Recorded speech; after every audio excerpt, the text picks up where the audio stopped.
Shadow and Bone is Netflix's best binge watch since Bridgerton dropped season 1. Everyone has traded an obsession for Regency-era gossip for Russian fantasy magic. Now that the first season ended on that chilling cliffhanger, it has left everyone on the internet with the same terrifying question. What exactly comes next? Well, is it heavy? Is it large? Is it worth more than $1 million on the black market? So we need to talk about that finale.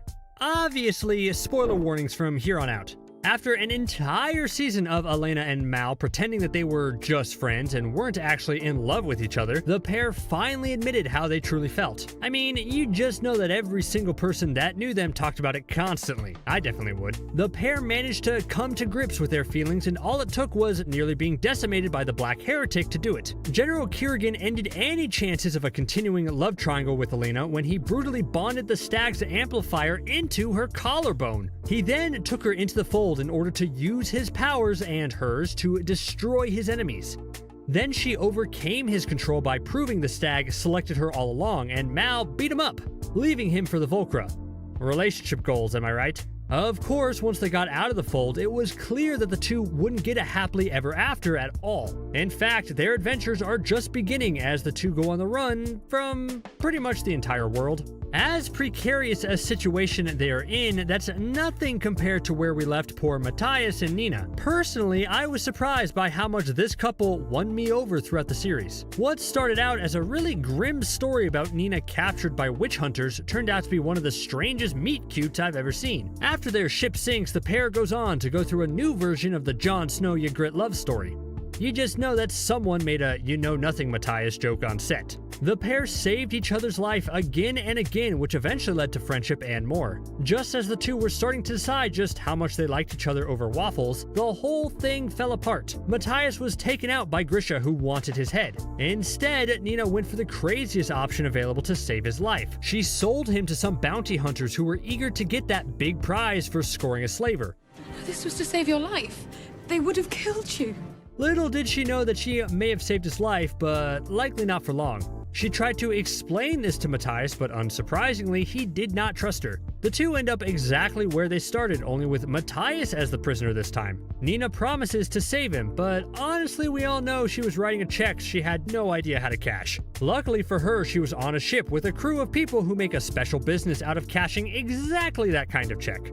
The Crows were the biggest surprise in Shadow and Bone for fans of the books. If you didn't know, they weren't involved in the Sun Summoner plot at all. They are from their own duology, starting with the Six of Crows. The show wisely figures out how to bring them into the main story by fabricating a plot where they had to kidnap Elena. This doesn't go well, but they eventually get a pretty decent payday once they join forces with Team Sun Summoner. After they help take down the Darkling, Elena gives them perhaps their biggest score yet. All they need to do is get a heart render and they'll be good to go. A heart render like Nina, perhaps? The crew from the first episode might not feel too much for Nina's tragic situation, but they've definitely grown over the course of the season. Inej especially found her faith once she saw her first glimpse of Elena's powers. Unfortunately, this was coupled with the fact that she betrayed her belief never to take a life several times over. Jesper may not have had quite the religious awakening, but he definitely went from like 98% wicked to like 93%. That's pretty good for a gunslinger. For Kaz, it's not about what kind of man he is at all. He made it clear that his only true loyalty is to Inej and Jesper. While he's technically their leader, he's proven that he'd follow wherever his crows go. So I'd say it's pretty likely that Nina found her heroes and the Crows found their heartrender. Things would almost be looking up if the Darkling hadn't pushed his way through the fold with a small army of Volcra trailing behind him. General Kirigan may have been the show's most fascinating character. While he seems like the world's best-looking general who only wanted to help Elena take down the Shadowfold, it was eventually revealed that he was the Black Heretic, who created the Fold in the first place. While this made him seem like your classically evil villain, the show threw another twist at us by giving us his tragic origin. He was a hunted Grisha who only wanted to live a peaceful life. Once the person closest to him was ended right before his eyes, he gave up on that whole peaceful thing. He went somewhat berserk with mass decapitations and delusions of grandeur. He started dabbling with powers he didn't understand and ended up summoning the Shadowfold, entrenching thousands in a darkness that turned them into vicious gargoyle-like creatures. From there, he waited through the decades until Elena Starkov proved she could make light with her fingertips. Finally, he had another immortal match who could join him in his quest to reshape the world. He plans to manipulate Alina seemed to be going so well until his own mother betrayed him, stealing Alina away as she was about to succumb to him. He hunted after her with passionate zeal, but it was already too late. His mother had revealed his true nature, pushing her right into the arms of Mal. He then gives up his quest to manipulate her, deciding that controlling her was better. Kirigan took down the stag and used it as an amplifier to control Alina's powers. While he still thought he had a chance to bring her around to his side, this brutal practice was the final straw between them. That's when he truly accepted his role as the Darkling, embracing that he was the villain. It was then that he set about his final victory. He took a small crew into the fold to demonstrate how it was utterly under his control. It could be destroyed by Alina's powers, and his could be used as the ultimate weapon. Just as he was about to utterly obliterate the rebels, setting about the first step towards remaking the world for Ravka and Grisha everywhere, Mal and the crows attacked, freeing Alina. He was then left to the mercy of his own Volcra. While it seemed like the Volcra put up quite the fight, the Darkling ended up overcoming them in the end. He figured out a way to control them and even bring them out of the fold. This officially makes him the most powerful being in the world, even more so than he already was. Hopefully the series will show how this battle took place. We still don't know enough about the lore behind the series. Things like the stag or the source of the Grisha's powers are still not entirely clear. I hope that the Darkling's control over the Volcra provides a springboard for the show to explore how exactly all this magic works. Now that the Darkling has reached a new form of power, it's likely that we will see more giant fight sequences where he fully explores just how much of a monster he's become. The only question is, will he go after Alina or Ravka first? I mean, he controls the Volcra now. He could probably do both simultaneously. I imagine that by Season 2's end, he will find himself as the king of Ravka, or at least the one controlling the king. Alina and Mal may find that their home country is now their greatest enemy. As far as what happens next, the best I can do at the moment is speculate. I've read quite a few YA books, so let's see how good I can do. So here we go, Shadow and Bone, Season 2.